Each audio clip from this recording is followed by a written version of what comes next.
أهلا وسهلا ومرحبا بكم في هذا الفيديو. ستجدون في هذا التقديم لمباراة البرتغال وكرواتيا عن دور 32 من كأس العالم 2026 كل من موعد وتوقيت المباراة بالإضافة إلى القنوات الناقلة. ستلعب هذه المباراة على أرضية ملعب تورونتو بكندا على الساعة 12 من منتصف ليلة الخميس وبداية الجمعة بتوقيت كل من المغرب، الجزائر وتونس، والثانية صباحا من صبيحة يوم الجمعة بتوقيت كل من السعودية ومصر.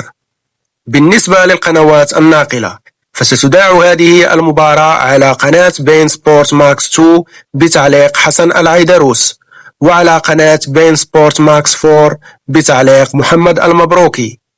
هي مباراة صعبة للطرفين، بحيث أنه من المرتقب أن يكون المونديال الأخير لأسطورتين من العيار الثقيل، وكل منهما يمني النفس بأن يجعل مشاركته الأخيرة تاريخية بتحقيق اللقب العالمي.